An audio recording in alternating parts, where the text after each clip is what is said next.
dear Reverend Fathers, and my dear brothers. We are almost in the midway of our 9 days of novena, and today we are going to reflect a topic that is much familiar to all of us. That is the role of nature in permeating godliness, the role of nature in showcasing itself as the manifestation of the divine, and how Saint Therese encountered the infinite manifested in nature. First of all, I would personally admit that it's a topic that I am very much fond of. Yes, nature is the immediate and most appropriate agent that makes the invisible God visible to all the creatures.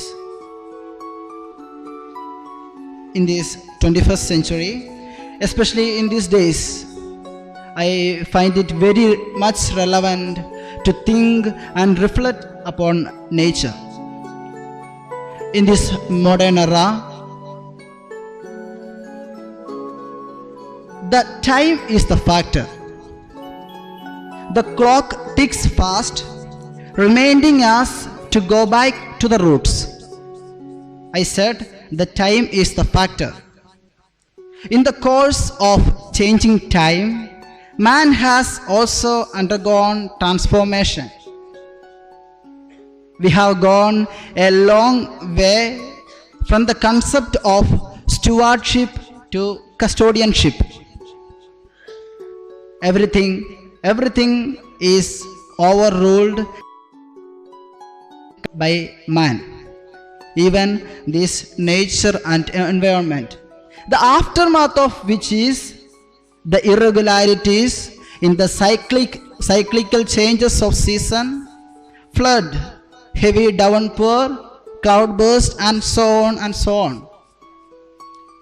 Therefore, once again, the time remains us to go back to our roots, to the origin, and to be the stewards of this beautiful nature.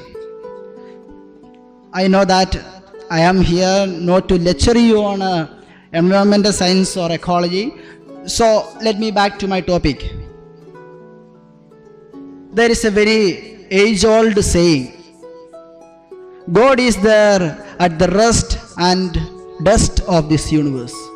God is there at the rest and dust of this universe. What does it mean?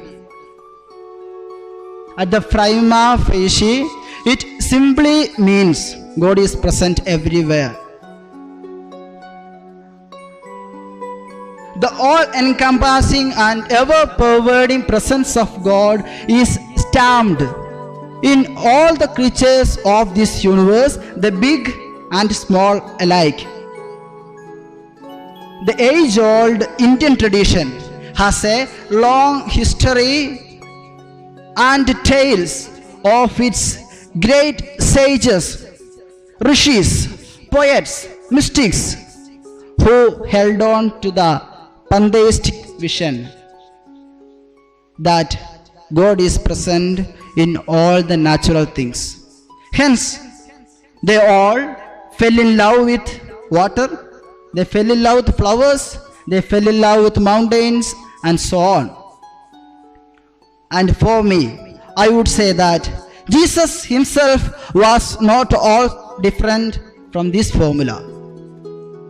Because I can show you a person of Jesus who loved loneliness, who at the dawn of every day withdrew to mountains to remain in silence, to converse with the Father. And I have again plenty of evidences from the Holy Scripture where Jesus appears to me as one who loves to formulate parables using the symbols of good sower, food grains, waters of the sea, flowers of the field and birds of the air and so on.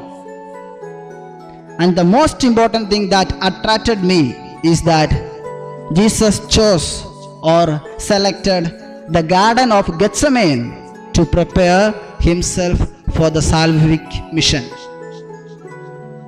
Okay, when coming to Saint Therese, when thinking about her attachment to nature or when thinking about her divine experience from nature, I am all the more forced once again to reflect upon the great marvels that are at play in our nature.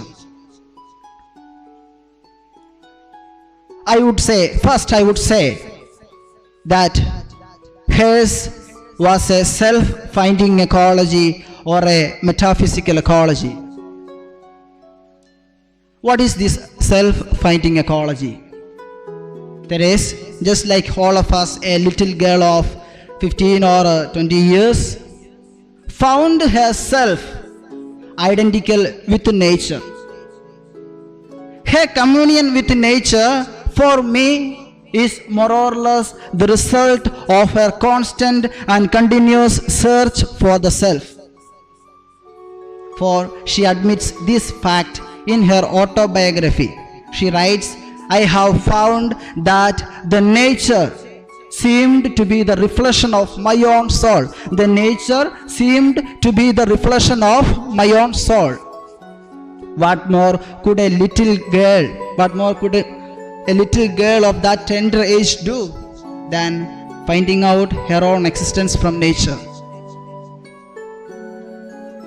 She loved nature to such an extent where all her aspirations and dreams merged with it. That might be the reason she could feel the caresses of nature when she was happy and dislikes when she was sorrowful.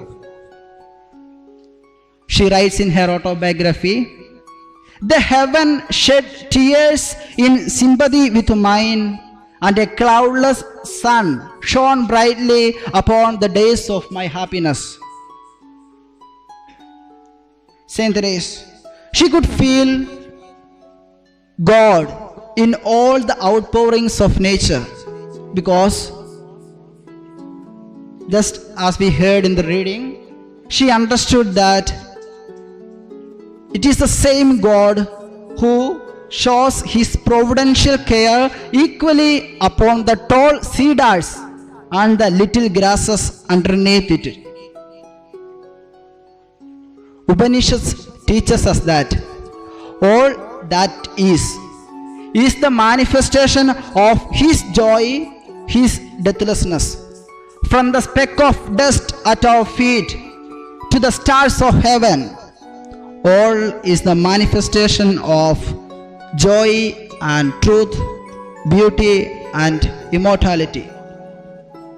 Saint Therese was drawn to this great realization that everything in this universe is created, is sustained by God himself.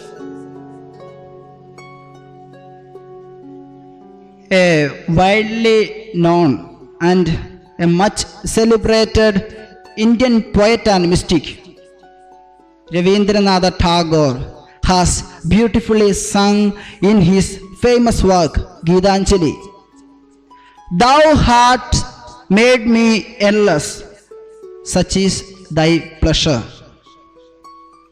This frail vessel thou emptiest, again and again fillest it ever with fresh life. This little fruit of a reed thou hast carried over hills and dales and hast breathed through it melodies eternally new. On a day when almost Saint Therese was nearing her death, by picturing out a hen gathering its chicks under its wings, she said, hey, this is just like my God. This is just like my God. This hen is as what my God is for me. She was showering praises on God who with his immense care, with his immense mercy, with his immense love and compassion, filled the empty vessel of her life. And again she goes on saying, "It is this God who carried me to the hills, to the mountains, to the heights of glory. And this is the same God who sung the beautiful songs that he wandered through the life of this little frail fruit." Dear friends, A to Z, the imageries used in her autobiography regarding the nature are far-fetched in their contribution to the overall essence of her life.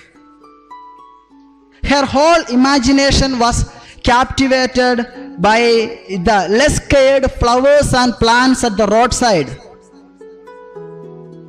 the grain of sand at the shore, the stars of the night, the dew of the morning, the waters, rivers, the beauty of the spring, and above all, God, who is at the helm of all these creations.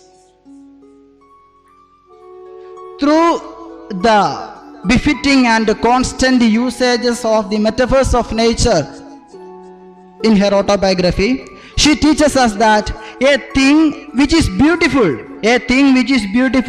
gives you the touch of the infinite. Therefore, she longed to have a spiritual companionship with nature and longed to be identical with nature. That might be the reason she could extol the beauty and splendor of the nature. Dear friends, before summing up, let me again take you back to some of the unexplored teachings of nature regarding the religious and priestly qualities that we need to foster in our life, as Saint Therese did all throughout her life. First, the attitude of a seed. The root and shoot of a germinating seed exert a considerable force to burst open the seed coat and break through the hard ground to begin its new life. Each time a poultry seedling pushes its way through the soil, nature teaches us that roots of success are formed through hard work. Second, the attitude of a tiny insect. Through the transformation of a tiny insect to a brilliantly colored creature that can fly, nature teaches us that good things come to those who wait or to those who have patience.